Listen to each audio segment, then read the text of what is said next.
I thought I'd switch things up a little bit. I've been doing a lot of car reviews and things of both my custom cars and just factory cars, but it's mostly been HO scale. So I thought today I would switch it up and I'll show you one of my N scales that I have worked on. This is I can't remember the make of the containers themselves, but the car itself is a Walther's car. Has some really good detail. I'll try to get in as close as I can with it to get it focused so you can take a look at it. But what you can see here is what I do to all my cars. I've talked about this in the live feeds that we do and everything. I weather everything. So let's just point out some stuff. You can see right here down the side of the car itself, the well car itself, I've got some fading and I've got some dark streaks for filth and all that from lots of years of service. If you look right here, you can see on the walkways and all of the mechanicals, I've got everything there weathered as well.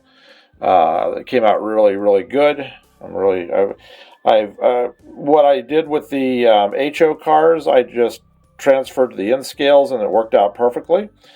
So I was really happy with that. I've gone in and I've even done like the work on weathering the little grab irons, the handrails there and stuff. I'd like to really get in on this. Let's see if I can. Yeah, well, let me see here.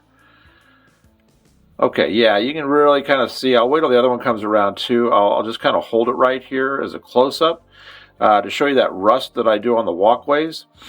Then you can see more of the streaking and fading that is here on the car itself. Okay, here we go. There we go. Okay. Yeah, so let's see. I should have some pretty good light here. Yeah, once it pulls into this light. There we go. Now you can see the rust. There's a lot of rust right here in these areas on the edges of the walkways and things. You can really see it in person. I'm hoping the LEDs really show it off. I'm not sure it's going to, but hopefully you can. All right, so now let's talk about... sorry about the kind of jerkiness here. I'm trying to get this braced. Okay, so let's talk about the containers themselves. All of my containers get a 3-paint weathering process. First thing I do is I fade it down with a light color. This is all done by hand. First thing I do, and I just use a brush and I use basic acrylic paints. So first thing I do is fade all the containers themselves. Next step is to do a rusty color. I do a 3-paint mix to get my rusts. I don't know if I can show those right there on the ends here where the hinges are, but the rust really comes out really nicely on those.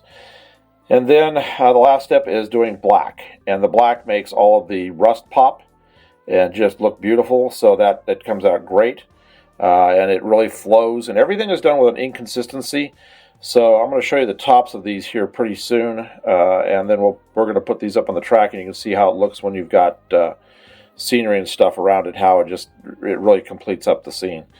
So anyway, I'll do like extra streaking in certain areas to make things just dirtier. This was a Santa Fe container that I patched and just made it a generic lease container. That way I could just run it anywhere, everywhere, because the Santa Fe's, they've all been converted or they're just no longer around. There's a bunch of roads that are that way that I'll be updating the containers on. I've got a good, I got a small box full of containers that I'm going to do all of this to. And I've got about another 15, 20 cars to go. All right, so let me show you the tops of these. So here's what I do on the tops. You can see how that rusting and the weathering comes out on the top there. And it all flows into the seams and the grooves and all that. And it just comes out really good. I'm really happy with how the technique I've developed for doing all of this kind of stuff. So I'll let this go around one time so you can see it all the way around. Then I'll remove it and show you the top of the orange one. But you can really see if I get down on here. Yeah, there we go. And you can see the what looks like flowing dirt areas. That's all just that's that technique I developed that was just used off of my art background. So you can really see how that does. Okay, so let me pull that off and I'll show you the one below it. I made it a little dirtier. You'll probably never see this one because next step for this car right here is I'm going to take the bottom off and I'm going to put weights in it. Let me show you what I'm going to put in. I've got these and I'm just going to use Fabri-Tac and I'm going to glue them to the inside so they'll never move, and I'll get them balanced to where it looks really good.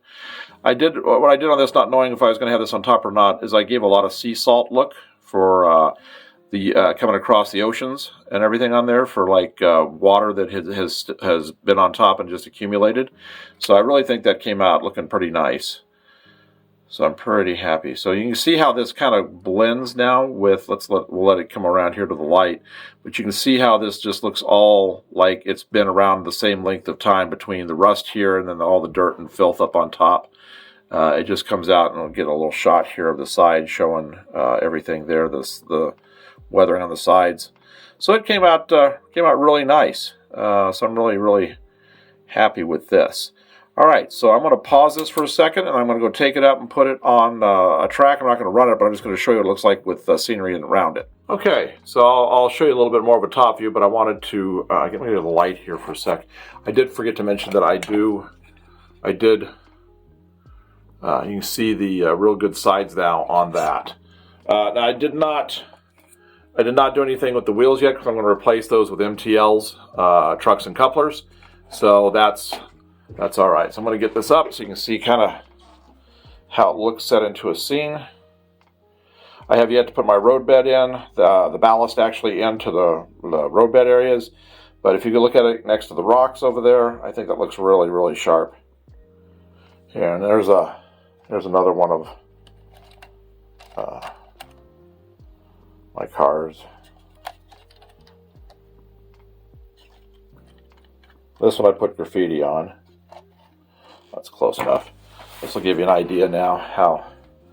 So as you can see, it's going to be a great scene, you know, when it's coming through. Everything's going to look real, and it's just going to be a really nice. Get a little top here. You can see the weathering on that and all that together next to the rock. There we go. And the painted track. Everything is just going to look great on this when it's running. It's going to look real. For in scale, I'm trying to do my best. I've got it down really good in HO, but I'm trying to transfer those techniques over to in scale, just scale things down in size and amount of material to use, and I think I'm getting there. Take a look that way. Yeah, go like there. Get rid of the pink, so you just see the stuff. So it'll look a lot better, like I said, when the ballast is in.